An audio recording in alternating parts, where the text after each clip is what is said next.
ये बात सही है तो ये सब बखेड़े न्यायालयों में अब भी मौजूद है, लेकिन सरकार ने लखनऊ से नया फेक गजट निकाल दिया।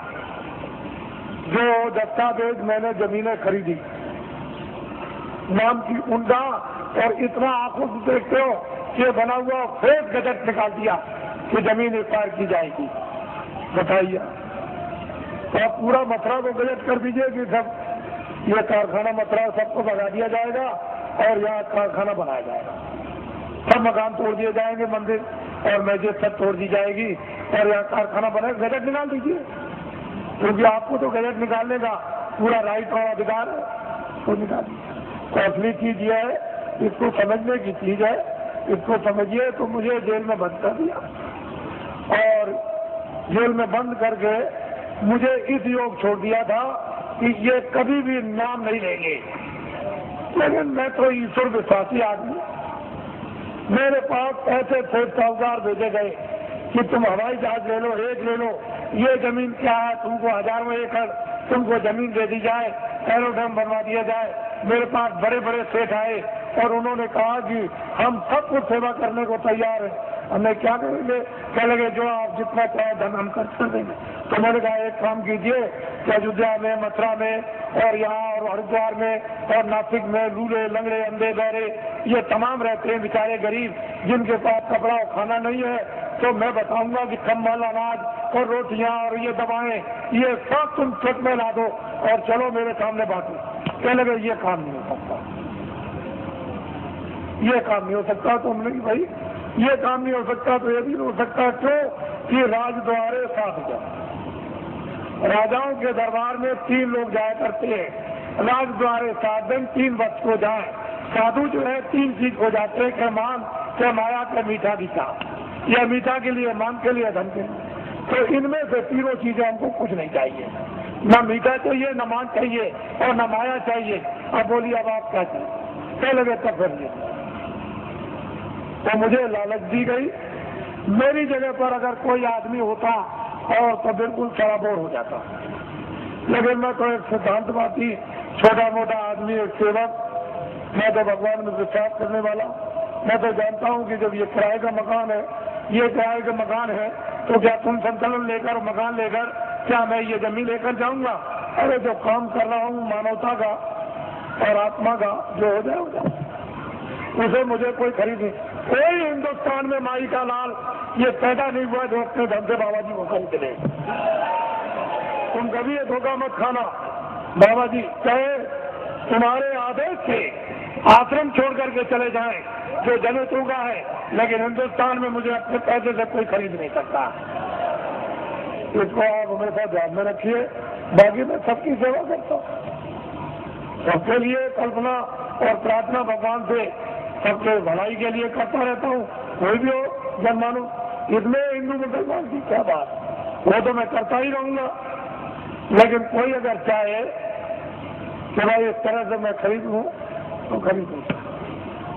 ये मैंने इसलिए कि ये लोग इसका एक उत्सव मनाते हैं। आज 23 जनवरी है, ये 23 मार्च को मुझे जेल से, दिल्ली जेल से छोड़ा गया। तो वैसे तो कागज पर तो कहीं नहीं मिलता है कि बाबा जी ने बेड़ियां पहनी है, लेकिन बाबा जी को जेल में डकैत और चोरों कचरियों की तरह से बेड़ियां पहना दी थी। जब मैं बंगलौर में भेजा गया तो वहाँ पूछा वहाँ के आईजी से और सुपरिंटेंडेंट से कि भाई हमको क्यों बेड़ियां पहनाई? तो उन्होंने खुद आकर के कहा कि कागज पर तो आपका कुछ नहीं है बेड़ियों के संबंध में, क्या वहाँ की उत्तर प्रदेश की सरकार आपसे बहुत नाराज है? हमने कहा अब आप समझ लीजिए नाराज इसलिए तो कि किसी तरह से हमारे बस में आ जाए। और बड़े बड़े अधिकारियों को भेजा जेल में। अरे भाई क्या करते हो, ये क्या है? जब 23 जनवरी को छोड़ दिया तो मुझे इस हालत में छोड़ा था कि बाबा जी मैं तो अपना धर्म उपदेश करेंगे, न कर्म उपदेश करेंगे, न बाहर जाएंगे और भाग जाएंगे, अब दोबारा नाम नहीं लेंगे। लेकिन अब तो मैंने इतना जनमत तैयार कर दिया कि किसी राजनीतिक पास और किसी धार्मिक के पास इतना जनमत देश में है ही नहीं, इतना जनमत नहीं है। जब मैं जेल के अंदर था और उस समय पर आपने कुछ समय के बाद जब अभियान छेड़ दिया था कि जेल भरो आंदोलन और 20-25-30 हजार आदमी चले गए जेलों में, और वो दे दिया जो अपने बच्चों को, यानी आज पैदा किया बच्चे को उठा के और शोर से चली गई जेल में, और वो बेचारी जो बच्चा पैदा होने वाला जो आज ही कल में जेल में चली गई और बच्चा जेल में हुआ, अगर स्त्रियां अपने एक दिन के बच्चे को उठा के जेल में जा सकती है और वो देवियां जो कल बच्चा जेल में पैदा होगा वो जेल में जा सकती है, तो अब तो बहुत दूर गाड़ी हो गई। अब तो इनको अगर आदेश मिल जाए तो क्या कर देंगे, आपको तो अभी कुछ पता नहीं, मालूम नहीं, तो अब बहुत दूर चला गया मामला। अब कुछ और बात हो गई, अब वो बात नहीं है, अब तो सारा ही माहौल यानी परिवर्तित होने वाला है, अभी आपको क्या पता। इसलिए ये लोग मनाते हैं, तो मैं तो रहूंगा नहीं, मैं तो उधर कमरे में चला जाऊंगा और ये लोग कुछ अपना मना के अभी समाप्त कर देंगे, क्योंकि अभी ये यहाँ आए हुए हैं और इसी होली के अवसर पर ये जगह जगह मना रहे, लेकिन ये पड़ गया और आप लोग यहाँ मुझसे कोई भूल चूक हुई हो तो आप लोग हमेशा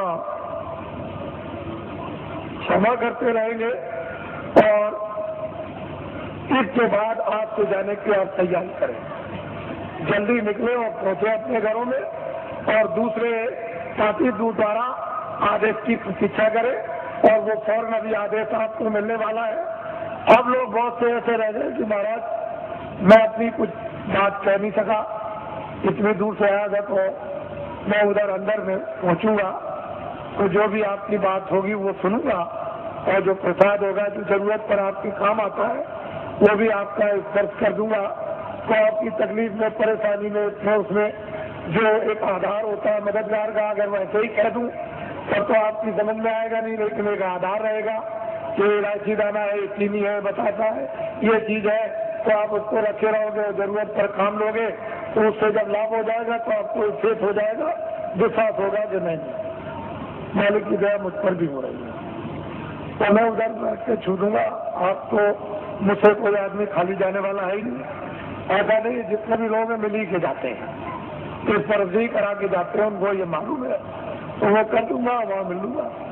और अब तो मुझे आप थोड़ा यहीं नीचे रहूंगा, आप बैठे रहेंगे, कोई खड़ा नहीं होगा, मैं यहीं अंदर ही बैठूंगा यहीं ऊपर सीढ़ियों पर, तो आप सब बैठे रहेंगे, और ये भी कार्यक्रम कुछ ही मिनट में पूरा कर लीजिए, क्योंकि इन लोगों ने प्रार्थना की है कि आप जाइएगा नहीं, आप यहाँ अंदर बैठ जाइए, मैं अपना काम कर लूँ, तो वो अपना काम अभी हुआ जाता है। बाकी आप लोग ये नामदान हुआ है, अमूलक चीज है, इसको याद करा देना, और आज ही से ये शुरू कर दो। एक घड़ी आधी में पूरा, उसी संगत आती हरे कोट अपराध, ये वस्तु ऐसी है आदि की, इसमें जरा भी ढील करनी नहीं करनी, न क्षणों की ढील करनी, ना एक मिनट, इसको करना है। जय गुरुदेव,